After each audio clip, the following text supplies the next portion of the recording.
Un des premiers poisons, à mon sens, en alimentation, c'est de nourrir nos enfants avec du jus de fruits le matin. Allez, on va partir sur la polémique. Là, tu parles d'un sujet où on entend beaucoup de bêtises, d'âneries. Les régimes font grossir, on est d'accord. Tu peux pas être en bonne santé optimale, si tu n'as aucune activité physique. Une des premières choses qui surprend les gens en consultation en médecine esthétique lorsqu'ils viennent pour de l'acné. La première chose, est-ce que vous mangez vite et est-ce que vous mastiquez ? La vitamine D, elle améliore l'immunité, mais elle est immunomodulatrice. Elle améliore aussi tout ce qui est réaction contre soi. Je vais me barrer au labo là. Bonjour à toutes et à tous et bienvenue dans ce nouvel épisode de Donne-moi tout. Donne-moi tout, vous le savez, c'est votre podcast préféré. Pourquoi ? Parce que grâce à chaque épisode, vous repartez avec de la science, des idées en plus ou alors des désaccords encore plus profonds avec mes invités. Mais généralement, j'ai des retours assez positifs. En tout cas, mes derniers épisodes, cette dernière saison, je suis hyper contente parce que vous me dites à chaque fois « Waouh, j'ai appris des trucs ». Et ça, c'est le plus important pour moi. Aujourd'hui, pas un sujet réservé aux femmes parce qu'on va faire un autre épisode sur un sujet réservé aux femmes avec la même personne, mais un sujet pour tout le monde parce que tout le monde mange, tout le monde a un intestin et presque tout le monde fait n'importe quoi sans le savoir. Je suis en présence de la star, le docteur Myriam Sacchetti. Est-ce qu'on dit comme ça ? On dit bien Sacchetti, mais... On ne met pas d'accent comme ça ? Je trouvais ça un peu stylé. Non, là, tu l'as mis à l'italienne. On dirait Sacchetti. Oui. Ah oui, alors que toi, t'es corse, donc ça donne quoi en corse ? Sacchetti. Oh, c'est un peu pareil quand même. On parlera glucose, créatine, microbiote, compléments, pas pour maigrir, mais surtout pour vivre mieux, plus longtemps en fait. Pour optimiser notre santé. Ouais, voilà, c'est ça, plus longtemps en bonne santé. Avec un cerveau qui fonctionne bien encore après 60 ans, parce que... Large. Large. J'espère bien, mais oui. Génial. Alors Myriam, est-ce que t'es OK ? Tu vas tout donner dans cet épisode. Toujours. On va ouvrir l'épisode sur un sujet que je trouve très intéressant. Moi, je suis pour rentrer tout de suite dans la polémique, Myriam. Le glucose. Le sujet du glucose, où on est toutes là à dire « Ok, je vais boire, je vais commencer ma journée en buvant un shot de vinaigre. Non, me dis pas ça, de vinaigre de cidre, c'est vrai. Allez, on va partir sur la polémique. Allons-y. Bon, bah oui. Je demande pas mieux. On citera pas le nom de la personne, mais elle crée une polémique beaucoup quand même. Des informations là-dessus. Je trouve que c'est un sujet super intéressant. Ouais, c'est un bon sujet pour commencer. Déjà, j'ai dit docteur, mais est-ce que tu peux présenter déjà tout ce que tu fais au quotidien ? Bon, alors, pas tout ce que je fais, non, ça va pas être possible. Je fais principalement de la médecine esthétique anti-âge et de la micronutrition. On va se cantonner peut-être à ça. Après, je suis diplômée en hypnose médicale, en ostéopathie médicale également, médecine manuelle, plein d'autres choses. Mais principalement ça, et puis informer sur les réseaux aussi, parce que je pense que c'est vraiment important. Et là, tu parles d'un sujet où on entend beaucoup de bêtises, d'âneries. Oui, et toi, ça peut te révolter comme beaucoup de médecins. Je le vois sur les réseaux sociaux. C'est la colère, en fait. Je pense que la colère est un des moteurs parce que les gens sont vraiment perdus dans la désinformation. Combien de fois tu vois des vidéos, et notamment, on a dit qu'on ne la mettait pas aujourd'hui pour ça, avec des gens qui portent une blouse en disant je suis docteur en je sais pas quoi, docteur en biologie, docteur... pour s'apporter une espèce de crédibilité et qui vont affirmer, donner des conseils avec des tons assez péremptoires. Et je trouve que les gens se sont perdus. C'est pour ça que je passe autant de temps à faire des vidéos, à informer. Oui, c'est ce que tu m'as dit. Tu m'as dit, moi, les réseaux, en août dernier, c'était pas mon truc. J'ai décidé de faire une pause dans mon taf quotidien. Dans mon planning, j'ai fait un mois de pause complète, vraiment suite aux témoignages en fait que je recevais en consultation tous les jours. Il n'y a pas un jour où j'avais pas une femme qui me parlait de ses problèmes de santé. Et alors il y a la désinformation, mais il y a aussi un problème parfois de prise en charge, et puis des patientes perdues, et surtout une grande souffrance, une vraie douleur morale parfois. Et c'est vrai, je le disais là, c'est la colère qui m'a motivée entre guillemets, parce que on a plein de notions, on a plein de connaissances, on se forme en permanence quand on est médecin. Et de ne pas pouvoir aider plus de monde et faire un peu le contrepoids aussi de toutes ces informations contradictoires. Tu vois, nous, on essaye de le travailler, le savoir-faire, voire le savoir dans nos domaines, comme tout le monde. Mais un truc qui nous manque beaucoup en tant que médecin, c'est le faire savoir. Et ça, par contre, c'est vraiment la place des influenceurs. Et les gens sont perdu. Et en l'occurrence, pour le glucose, c'est un très bon exemple. Donc, cassons tout de suite les informations qu'on reçoit par des gros comptes très suivis, des personnes très, très suivies, qui vont nous proposer, pour aller mieux, maigrir, évidemment. On va dire le mot, parce qu'à un moment donné... La perte de poids... La personne, quand il travaille, tourne un peu autour du truc en disant « c'est pour aller mieux ». Mais l'effet que les personnes souhaitent récupérer de cette prise de vinaigre à jeun tous les matins, c'est de perdre du poids. Je dois l'avouer, j'ai été, après mon accouchement il y a 5 ans, une des grandes consommatrices d'un livre très connu. Et j'ai fait cette espèce de cure, ou je ne sais pas comment on peut appeler ça. J'ai juste eu très mal au ventre. Oui. Après, c'est un sujet qui me tient d'autant plus à cœur, je dirais, que je suis diabétique depuis que j'ai 15 ans. Donc, tu l'as vu, je suis monitorée. J'ai une pompe à insuline qui injecte de l'insuline en permanence en fonction de ce que je mange ou même de ce que je ne mange pas, du stress, de l'activité physique, etc. Et toutes ces notions de pic de glycémie, d'alimentation, d'influence de différentes choses, moi, je le vois en temps réel, puisqu'on ne va pas partir sur la diabéto, mais si tu veux, quand tu es diabétique de type 1, tu n'as plus de sécrétion d'insuline. Donc, le moindre petit écart, le moindre petit aliment peut te faire des pics. Je te donne un exemple. Si tu me caches dans une soupe 100 grammes de patates douces, c'est un aliment qui a plein de propriétés intéressantes. Mais si je ne le sais pas et que je ne l'ai pas programmé sur ma pompe à insuline, je pars sur une glycémie qui pouvait être 1 gramme à 2,50 grammes en une demi-heure.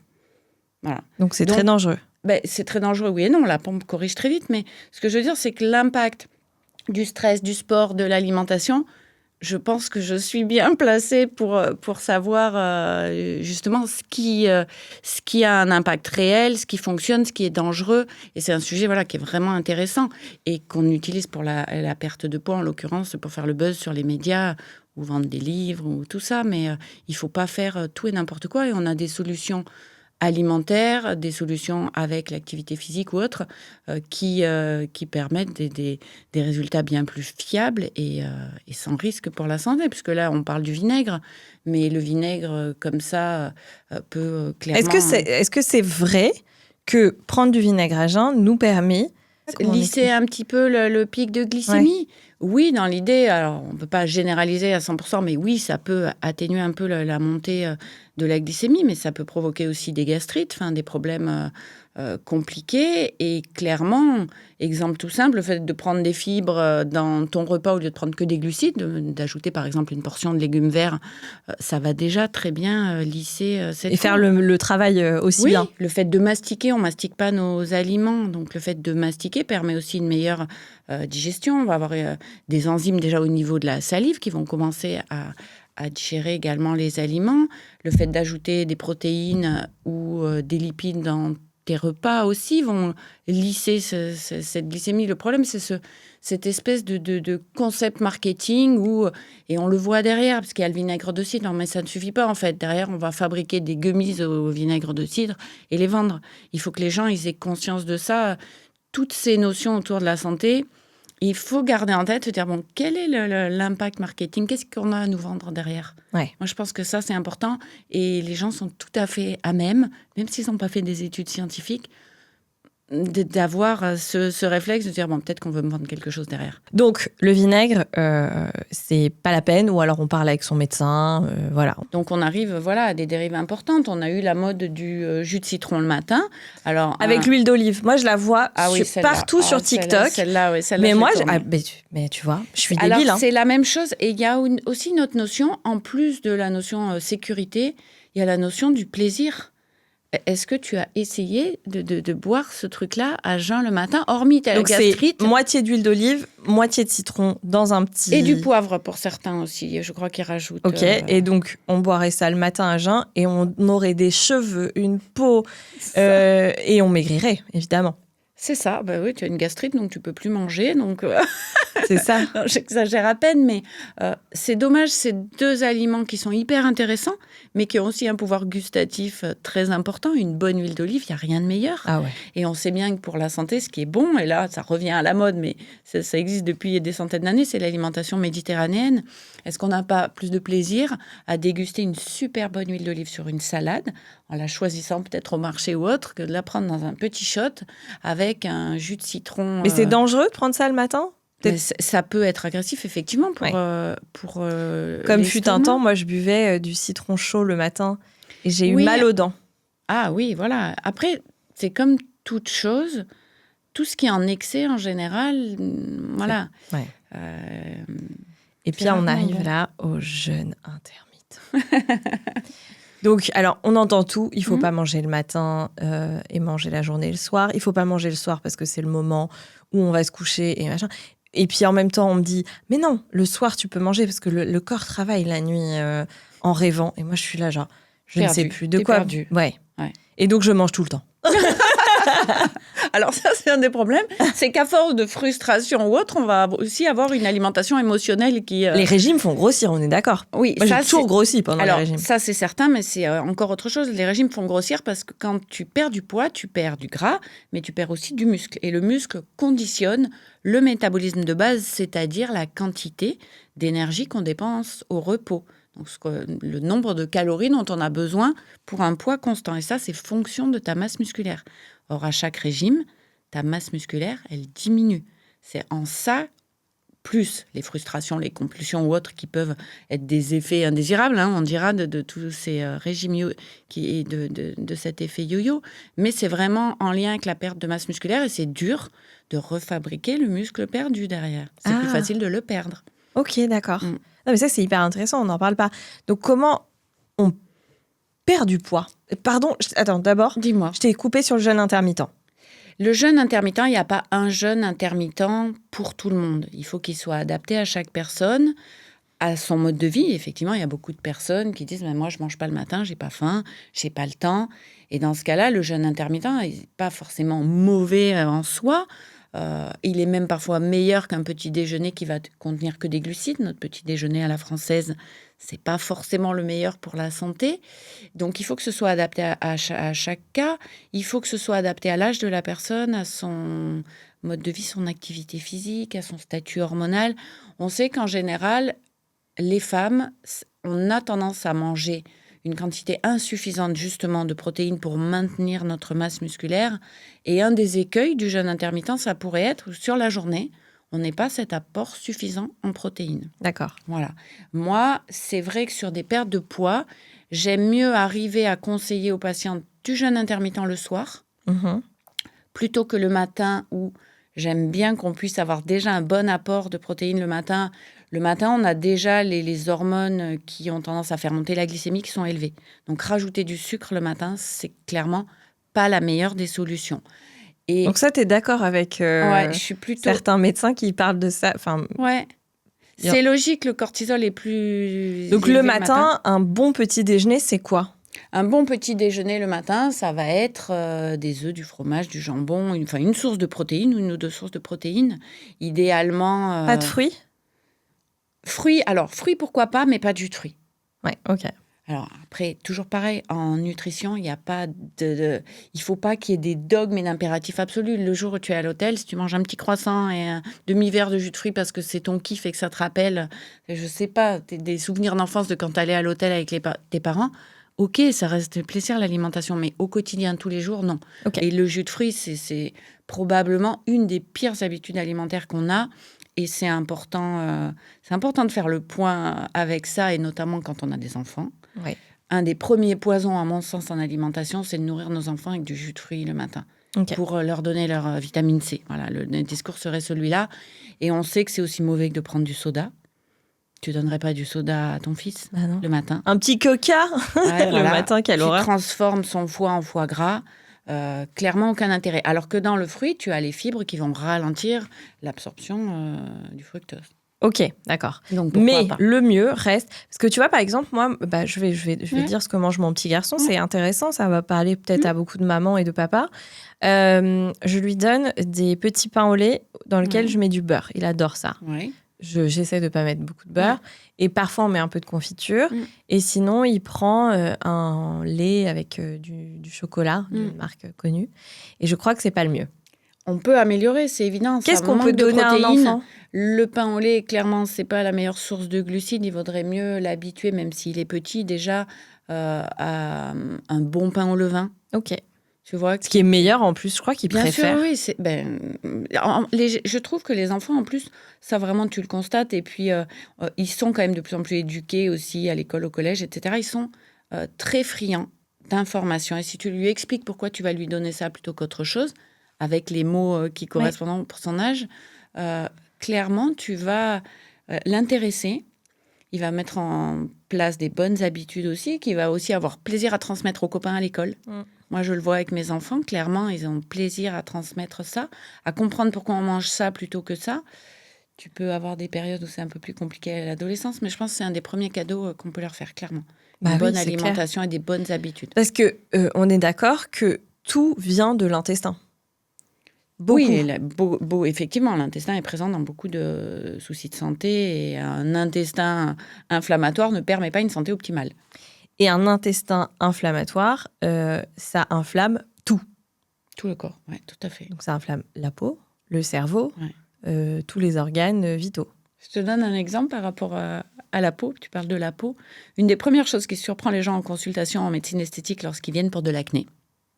On a des traitements, des peelings, maintenant on a des masquelettes, plein de choses, des crèmes. La première chose, est-ce que vous mangez vite et est-ce que vous mastiquez ?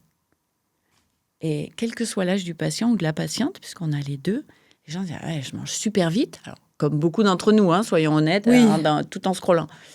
Mais je n'ai pas trouvé, je pense, une seule fois un patient ou une patiente avec de l'acné, même si ce n'est pas la seule cause, qui prend le temps de mâcher, qui mastique. La digestion, elle commence là. Et clairement, si cette étape, elle est pas respectée comme il faut, on a déjà une inflammation au niveau du tube digestif. Et quand on est sujet à avoir des problèmes de peau et notamment de l'acné, on sait qu'on rajoute de l'inflammation là. Bien mastiquer, ça veut dire 20 fois par bouchée minimum. C'est ça. Donc, on pose la fourchette. Ok.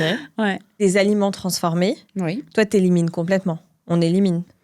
Autant que possible, Autant que possible, ouais. Aucune alimentation ne sera parfaite à 100%, à moins de vivre avec ton potager en autosuffisance. En autosuffisance totale. Mais effectivement, on peut améliorer grandement l'alimentation qu'on a au quotidien. Ouais.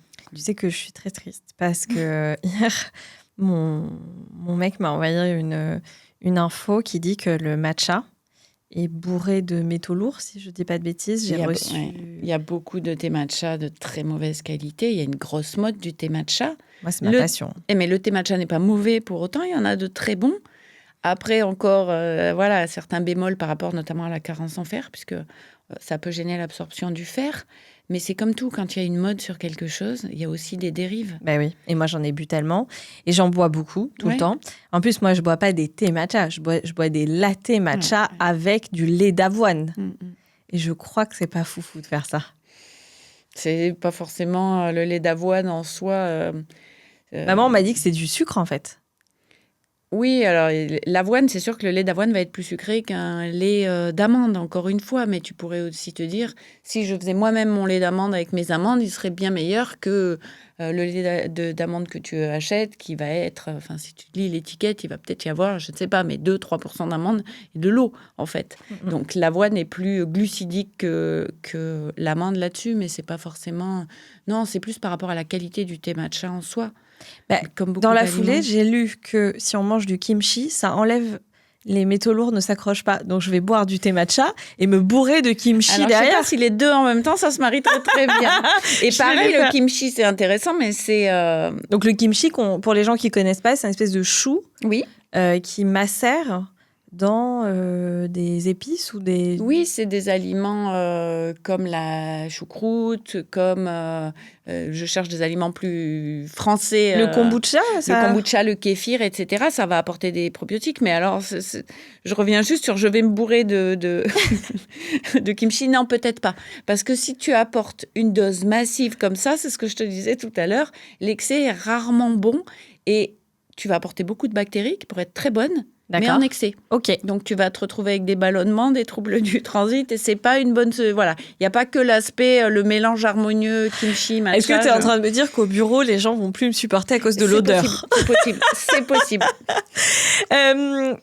Tu m'as fait une bonne transition vers les probiotiques. Qu'est-ce que c'est que les probiotiques? C'est déjà, tout à l'heure, les filles m'ont dit, mon équipe, il n'y a que des filles, donc c'est pour ça que j'ai des filles, m'ont dit, mais c'est quoi la différence entre les probiotiques et les compléments alimentaires? Ça n'a rien à voir, on est d'accord? Alors, les probiotiques, ça va être des bactéries pour nourrir ton microbiote. Ok. Le souci actuel des probiotiques, c'est que souvent, les gens les prennent un peu à l'aveugle. Tiens, je vais me faire une petite cure de probiotiques. Ouais, moi, c'est ce que j'ai fait dernièrement, j'étais pas au top. Alors, voilà, mais tout dépend déjà de l'état... on en parlait tout à l'heure de l'intestin avant. Si tu apportes une dose massive de bactéries sur un intestin qui est poreux, sur une passoire, tu vas augmenter potentiellement les ballonnements, les troubles du transit, etc. Okay. Si tu répares déjà, s'il y a besoin, je ne dis pas que tout le monde a vraiment un intestin perméable, mais quand même souvent par rapport à notre alimentation moderne, et notamment au pain au lait, entre autres, pas à l'aveugle. Tu vas avoir de manière quasi systématique, moi je conseillerais aux gens qui ont un traitement antibiotique, pas en même temps que l'antibiotique, mais soit une autre prise dans la journée, soit juste après leur traitement, de faire une cure, par exemple, de probiotiques dans ce cas-là qui sont vraiment spécifiques. Ça se trouve en pharmacie, les pharmaciens savent te renseigner là-dessus. En disant, oui, cette cure-là, elle est bien quand il y a eu des antibiotiques, pour restaurer un peu la flore, parce que les antibiotiques vont aussi attaquer un peu les bactéries du tube digestif. D'accord. Voilà. Mais oui, les antibiotiques peuvent... ça arrive beaucoup que... En fait, moi, ça m'est arrivé, voilà, je parlais pour moi, puisse attaquer tube digestif et, par exemple, aussi ta flore vaginale. Oui, la flore en général, en fait, les bactéries, notamment après certains traitements antibiotiques à large spectre. C'est des sécheresses, quoi. Ça peut être des sécheresses, ça peut être des vraies mycoses. Ouais. Tu as des gens qui vont avoir des mycoses systématiques. Parce qu'en fait, tu n'as plus de défense. Oui, voilà, tu vas perturber l'équilibre de la flore, que ce soit vaginale ou digestive, et ça va permettre, par exemple, à des champignons de proliférer. Mais là où le traitement antibiotique est parfois indispensable, du coup, c'est intéressant de compenser avec un apport pour compenser cet Et ça marche vraiment?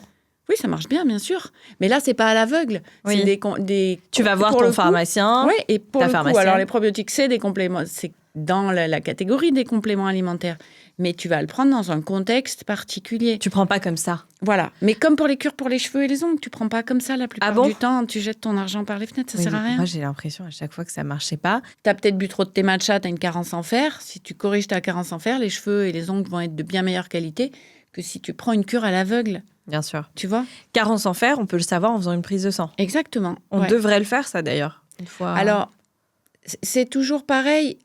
Tu as évidemment le médecin ou le pharmacien qui va voir des signes cliniques et être orienté, mais on apprend aussi aux gens à repérer les symptômes, que ce soit les cheveux qui deviennent cassants, que ce soit une fatigue, un essoufflement, une pâleur. Il y a plein de signes qui sont à la portée de tous. Et au moindre doute, effectivement, il faut consulter son médecin ou aller voir son pharmacien. Et donc, à ce moment-là, il y a une manière de prendre le fer. Tu le dis sur tes réseaux. Tout à fait. On fait pas de n'importe quoi avec le fer. Et oui, mais on prend pas toujours le temps de dire aux patients comment prendre le fer. On a tendance à mettre des suppléments de fer qui sont des suppléments pris en charge par l'assurance maladie. Donc des médicaments qui sont pas forcément les mieux assimilés non plus, donc qui vont provoquer des troubles du transit, des selles noires, collantes. Donc le fer, les gens le prennent pas très longtemps. Ils le tolèrent assez mal finalement. Idéalement, moi, le fer, j'aime mieux le conseiller en complément alimentaire, par exemple un bisglycinate de fer, à jeun. Ok. Donc, à distance des repas, loin du thé ou du café.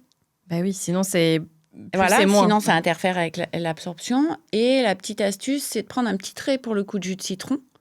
Pas forcément un jus de citron pur, ni l'huile d'olive dont on parlait tout à l'heure, mais un verre avec un petit peu de jus de citron, ça va optimiser encore l'absorption des Du ions. fer. Oui, tout à fait. Parce on ressent la différence quand on est en manque de fer. Ah, c'est incroyable. Il y a des centaines de réactions dans le corps qui ont besoin de fer. Donc, quelqu'un qui est carencé au bout de quelques semaines de supplémentation, la personne revit. En termes de fatigue, de morale, tu sais que s'il y a plus de femmes déprimées que d'hommes, c'est en partie à cause de la carence en fer due aux règles. C'est intéressant. Ça, personne ne le sait. Personne n'en parle. Personne n'en parle. C'est vrai que nous, quand on a nos règles, alors déjà, moi, j'ai ressenti un truc quand j'ai mes règles, j'ai hyper envie de manger de la viande rouge. Et c'est du fer. L'écoute de ton corps, voilà. Ouais. Comme certaines envies pendant la grossesse ou autre. Ouais. Moi, c'était les capres. C'était hyper acide. J'avais hyper mal au ventre. Ouais, mais tu vois, c'est je pouvais vider des pots de capres. Et oui, mais ton envie là ton envie de viande rouge, par exemple, ça vaudrait effectivement la peine de faire un dosage, de voir. Alors, il y a le fer, il y a les réserves, la ferritine, qui parfois, elle est un petit peu modifiée si tu as une petite inflammation dans le corps. Donc, on a encore notre dosage éventuel. Mais de se dire, bon, j'ai tendance à avoir des réserves en fer un peu basses. Et si à chaque fois que j'ai mes règles, je ne complémentais pas quelques jours pour maintenir un taux suffisant. Parce qu'il y a un autre problème avec le fer, c'est que souvent, la carence, elle s'installe doucement. Donc, elle est très bien tolérée. Surtout par les femmes qui sont très résilientes en général. Ouais. Et quand on s'en rend compte, on est déjà à un stade avancé. Et il ne faut pas croire que la carence en fer, c'est juste quand on a une anémie, c'est-à-dire quand l'hémoglobine est trop basse. La carence en fer, elle commence bien avant quand les réserves vont diminuer. Donc ça ne se voit pas forcément juste sur la prise de sang classique, la numération et le taux d'hémoglobine. Parce que c'est ça, la carence en fer, c'est effectivement plein de symptômes comme la fatigue, l'épuisement, etc. L'essoufflement, les cheveux. On perd ses cheveux. Et c'est en dernier l'hémoglobine. La moelle épinière, c'est la dernière qui est touchée. Le corps, il va protéger tout ce qu'il y a d'autre avant. Okay. Donc tu vas d'abord être fatigué, déprimé et tout. Et en dernier, quand vraiment il n'y en a plus, ça va être le taux d'hémoglobine, donc l'anémie dans le sang. Et la vitamine D alors ? Et la vitamine Ça aussi, c'est trop la mode de dire moi, je prends ma vitamine D tous les mois. Mais c'est bien, c'est un des effets bénéfiques qu'a eu la pandémie. C'est de nous remettre la lumière sur la vitamine D. Ok. Donc oui, mais pareil, ça se prend pas n'importe comment, la vitamine D. Un peu plus. Non. Effectivement, là aussi, il y a des façons de prendre qu'on nous a appris longtemps. Prescrivez des ampoules à certains patients. La vitamine D, idéalement, ça se prend un peu tous les jours et avec un corps gras dans le repas pour qu'elle soit bien assimilée. Tous les jours ? Oui, idéalement, c'est tous les jours. La dose massive dans l'ampoule, elle est un peu stockée dans la masse grasse et elle est moins disponible sur le plan biologique. Le mieux, donc, ce serait d'en prendre un petit peu tous les jours. Ok. C'est aussi un problème parce qu'il y a plus de remboursement de la Sécu pour le dosage. Pourquoi ? Parce qu'il y a 80% des gens qui sont de toute façon carencés. Donc, il a été jugé utile d'arrêter de rembourser ce dosage-là puisque tu as 80% de chances d'avoir besoin d'un petit complément de vitamine D. Et donc, ça aurait été bien de la rembourser, du coup ? Non, mais non. Si tout le monde est carencé, il n'y a pas besoin de la doser. Il vaut mieux complémenter un peu. Si tu as une complémentation sur plusieurs mois, là ça vaut la peine de faire une vérification. Donc vitamine D, vitamine C, ça c'est des compléments ou ça n'a rien à voir ? C'est des compléments. C'est des compléments. Ça rentre dans la catégorie probiotique, ça rentre aussi dans la catégorie... Tu peux le mettre aussi dans les compléments alimentaires. Et de quels compléments après on a besoin ? Genre si on perd ses cheveux, j'ai tellement de copines qui vivent ce truc-là. Et il faut le dire, et les hommes, hein. Oui, bien sûr. Les hommes, c'est une souffrance chez les hommes et chez les femmes, perdre ses cheveux. En fait, le problème, c'est que c'est des causes différentes. Et c'est hyper intéressant ce que tu dis, parce que c'est une demande qu'on a tout le temps en consultation ou beaucoup sur les réseaux aussi. Il n'y a pas un comprimé qui contient tout ?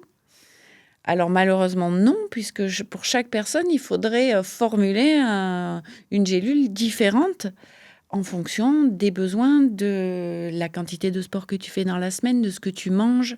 Donc, c'est vraiment compliqué d'avoir une solution unique. Il y a des grandes carences plus fréquentes, comme on le disait, là, pour la vitamine D, le fer chez la femme, etc. La vitamine D, ça, on le ressent comment ? C'est comme le fer ? On ne le ressent pas forcément, la vitamine D. Ça agit sur beaucoup de choses dans l'organisme. Ça agit aussi sur le bon fonctionnement des hormones, mais on ne le ressent pas de manière aussi spécifique que le fer. D'accord. Donc, en fait, ce que tu me dis par rapport aux cheveux, aux ongles, à la peau, etc., sur la complémentation, L'idée, c'est de faire une prise de sang, voir de quoi on manque et de faire quelque chose sur mesure, en fait. Oui, voilà. De manière optimale, ce serait clairement ça. Ce qu'on voit, par exemple, chez les femmes, assez fréquemment, c'est la carence en fer. Un apport en vitamine D qui va aussi améliorer au niveau capillaire.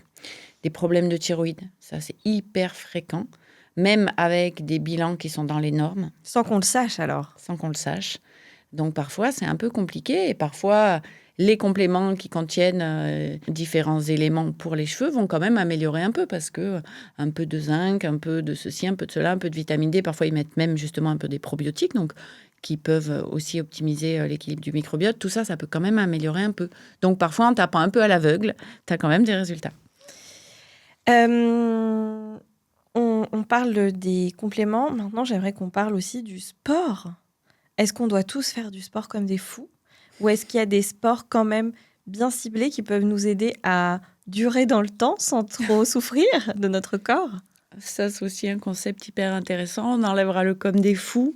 Maintenant, oui, je vous le dis, est-ce qu'on doit tous faire du sport ? Oui, si on veut une santé optimale, clairement. Marcher, déjà, est-ce que c'est du sport ? Si la marche te plaît, c'est très bien de marcher. Ce ne sera pas forcément suffisant à tout âge. Mais c'est aussi une notion qui est hyper intéressante. Et je te l'ai dit tout à l'heure pour l'huile d'olive et le jus de citron. Le plaisir. On sait, et ça a été étudié sur pas mal d'études scientifiques, un des bénéfices du sport, c'est aussi la façon dont on le fait. Et notamment pour la marche, j'ai lu une étude récente où on voyait que les gens qui pratiquent ça en couple, par exemple, la marche en couple ou qui discutent ou avec des amis, donc l'environnement dans lequel tu pratiques ton activité va augmenter les bénéfices. Et effectivement, le sport, l'activité physique, c'est un pilier de la santé. Oui. Moi, comme regret, qu'on ne me l'ait pas enseigné en médecine. On ne parle pas de sport, peut-être maintenant un peu plus. Mes études datent un petit peu. On parle très peu de nutrition. Et c'est deux des piliers de santé, c'est évident. Tu ne peux pas être en bonne santé, en santé optimale, si tu n'as aucune activité physique. J'avais vu une phrase choc, alors je ne sais plus si c'est le docteur Simès ou je ne sais plus, lors d'une émission, qui donnait les statistiques de la sédentarité, parce qu'il y a de plus en plus de télétravail, on est sur nos ordinateurs. Voilà, et il disait, ça va créer des millions de morts. Oui, c'est certain. Et moi, je trouve ça terrorisant de se dire ça. Mais il y a des petites choses à faire toutes simples. On a longtemps dit, et typiquement, moi je le vois très bien sur les glycémies, si tu marches après le repas, tu vas vraiment lisser ta glycémie. Mais même 10-15 minutes de marche, pas forcément de marche hyperactive, mais de marche. Mais moi, j'aurais une tendance à manger et vouloir m'allonger. C'est le pire truc à faire. On ne te dit pas d'aller faire une séance de HIIT, de marcher, de prendre un chien si tu en as un, de juste aller marcher. Tu t'assois pas après le repas, tu marches.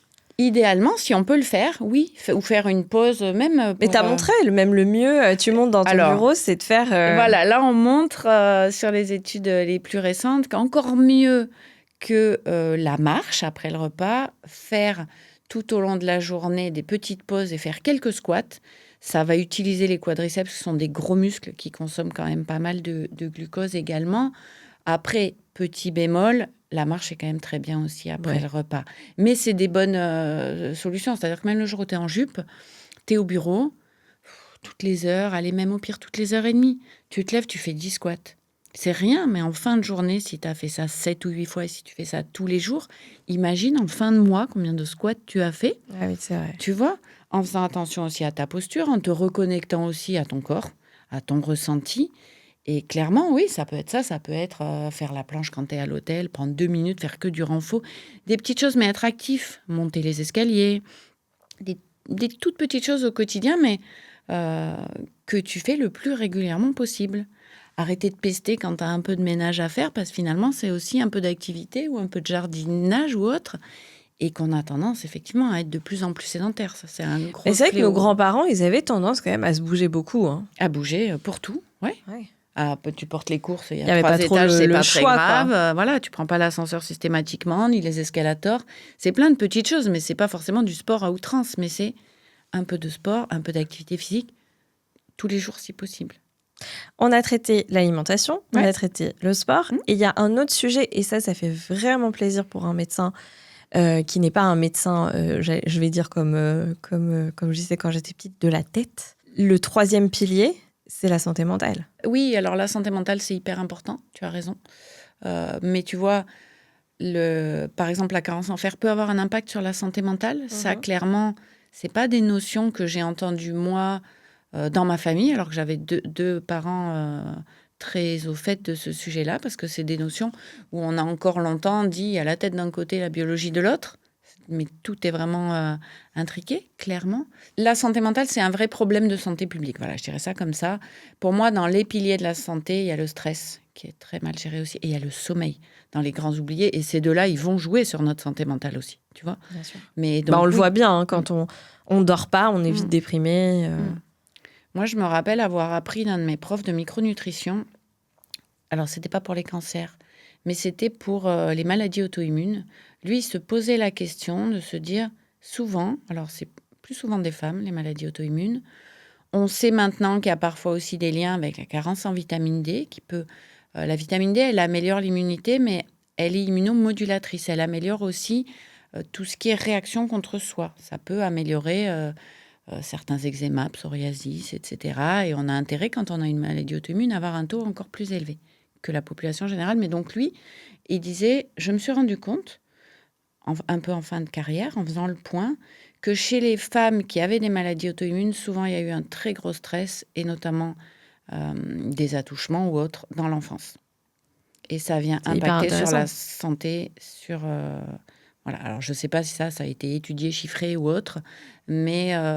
et lui, il était gynéco de formation. Donc, oui, donc il connaissait quand même ce sujet-là. Et il a dit, en général, il y a une grosse proportion où il peut y avoir eu un événement traumatique, alors pas forcément celui-là, mais un événement traumatique, et quelques années après, pour quelque chose qui pourrait passer anodin, là, pour le coup, ça réveille des choses hyper douloureuses et l'organisme a une réaction immunitaire.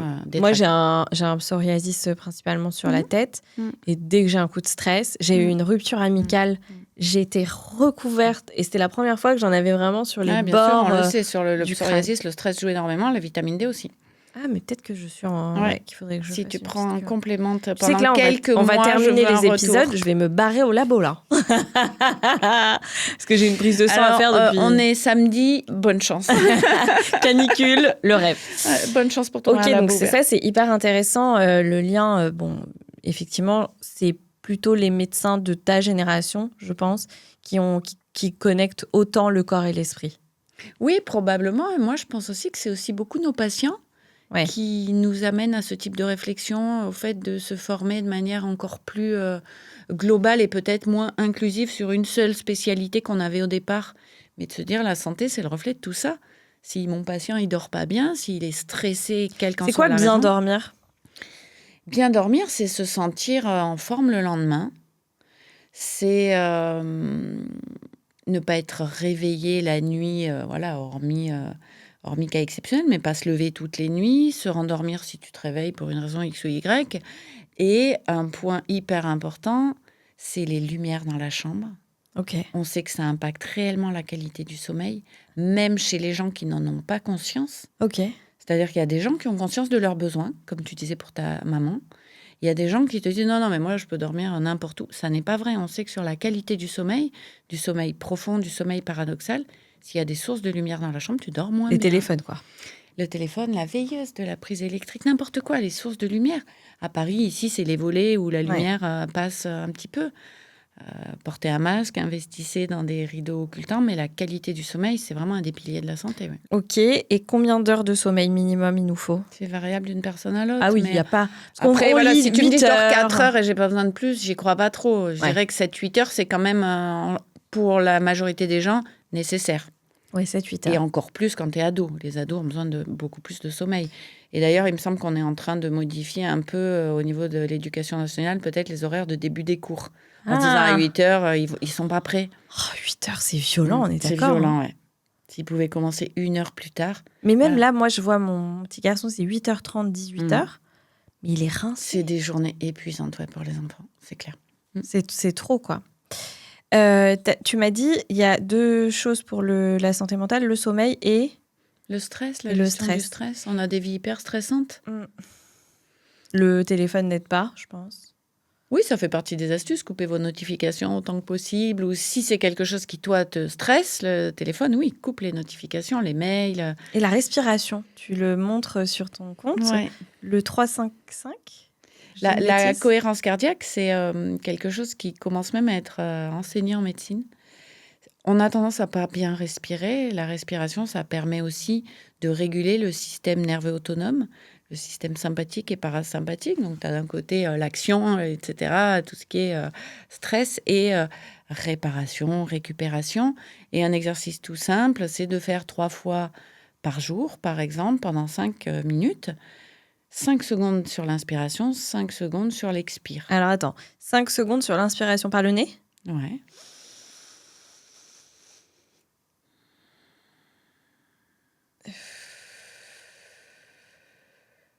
Là, c'est ça? Ouais, tu fais ça 5 minutes. Tu vas voir les bienfaits immédiats en termes de détente musculaire, de bien-être. De plus en plus de montres aussi le proposent en automatique. Ah oui, alors toi, t'es équipée. T'as une montre J'ai la montre de sport. de sport, donc il calcule quoi? Moi, on m'a dit qu'il fallait que je me l'achète pour le sport. C'est vrai.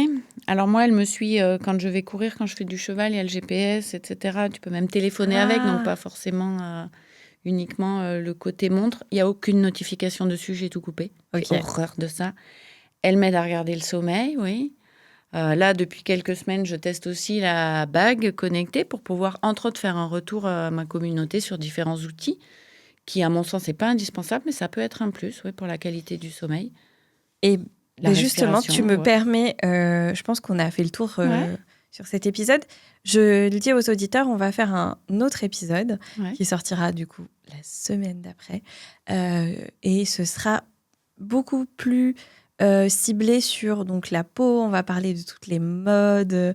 On va parler aussi de ménopause, périménopause, préménopause. Je trouve qu'on comprend rien et que quand on va sur ton compte, je me dis ah bon, mais je suis C'est vrai. mais bien sûr. La et on va santé pas... de la femme. Ouais, la santé de la femme en Ouais. général dans l'autre épisode, la sécheresse vaginale qui est un Les vrai tabous. problème et tabou. Voilà. Les tabous. Donc on va en parler. Pour terminer cet épisode, je voudrais juste que tu me dises, est-ce que on se regarde pas trop? Est-ce qu'on n'est pas trop sur nous à se dire nos cheveux? En fait, moi j'ai un peu cette impression par moment qu'on se dit faut que je mange ça, faut que je mange, faut qu'on vive quand même. Tout à fait. Je pense que c'est très paradoxal. On est effectivement très centré sur notre nombril, si vous voulez être péjoratif, et à la fois très déconnecté de notre ressenti et de nos besoins. Ouais. Oui, donc comme tu l'as dit au début de l'épisode d'ailleurs, l'idée générale de ce que tu veux faire passer, c'est prenez soin de vous, parlez, tentez des choses pour vous sentir bien, mais surtout prenez du plaisir. Oui, et il y a un peu de recul aussi sur certaines choses. Oui, tout à fait.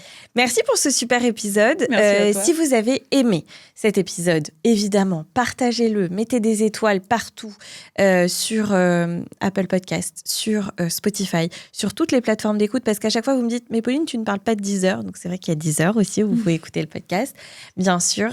On est sur toutes les plateformes d'écoute parce que moi, je parle beaucoup aux gens qui ont un iPhone parce que j'ai ce type de téléphone, mais la plupart des gens, en fait, n'ont pas cette marque-là, ils ont d'autres marques. Donc, vous écoutez pas sur Apple Podcast, parfois vous écoutez sur d'autres plateformes d'écoute. On est aussi sur YouTube. Sur YouTube, j'ai besoin de vous. Donc, il faut suivre la page YouTube, il faut évidemment liker, s'abonner, mettre des commentaires. C'est très important pour nous parce que, par exemple, sous l'épisode, moi, je peux après poser vos questions au docteur et qu'elle vous réponde, par exemple, et qu'elle vous aide, etc. Puisque son but, c'est d'abord de vous aider et que, comme tu l'as dit, il y a beaucoup de gens qui font ça pour le marketing. Alors, évidemment, toi, on te paye quand on va te voir, parce qu'à un moment donné, il faut que tu manges aussi. Il faut que tu manges des probiotiques aussi.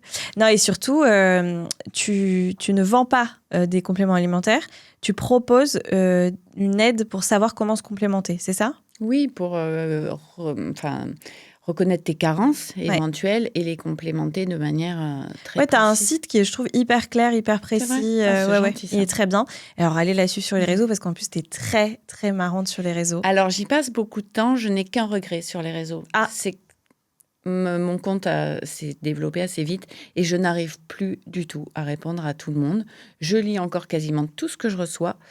Mais malheureusement, je ne peux pas répondre à tout le Bah monde. non. Donc, si, voilà, Parce que si parfois, demain, t'es avec tu tes m'appelles, enfants. ça arrive aussi, effectivement. Si demain, tu m'appelles et que tu me dis, j'ai une question précise qui revient, c'est vrai que celle-là, je la verrai forcément Oui, plus. puis t'essayes quand même Donc, de regarder commenter. les questions les plus posées pour y répondre dans des reels, dans des stories. Oui, ça aussi, ça m'inspire beaucoup pour créer du contenu. Et puis parfois, voilà, si je vois passer une question particulière qui me semble vraiment hyper importante et qu'il faut y répondre, j'y réponds quand même. Oui, et parfois, c'est étonnant parce que C'était la fin de l'épisode, on Ouais. n'arrive pas du tout à s'arrêter, j'adore. Tu parles, par exemple, il faut pas boire dans du plastique, tu vois. Ça, c'est hyper intéressant. Pas chauffer le plastique. Chauffer le plastique, évidemment. Le café dans la tasse chauffée, c'est du bon sens, en fait. Il n'y a pas besoin d'être médecin pour Oui, mais le c'est bien dire. que tu le rappelles. Ouais. Mais c'est là où tu es une bonne médecin, c'est que tu fais de la prévention avant tout, sans te dire ah ben ça tout le monde doit le savoir donc je vais pas le dire. Bah non, tu repars à la source. Évident, mais oui, c'est sûr. Il y a des choses. Beaucoup de monde le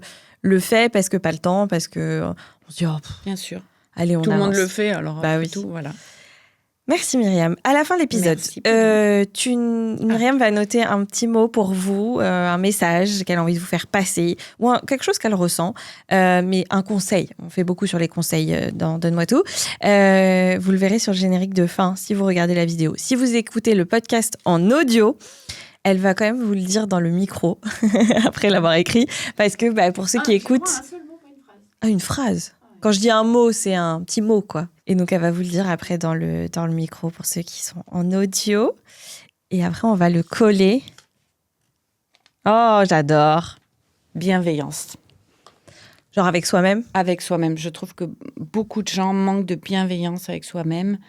On a tendance, on a beaucoup de discours marketing, on court, etc. Mais prenez soin de vous. C'est un peu facile de le dire comme ça. Mais en fait, ce que je veux que les gens...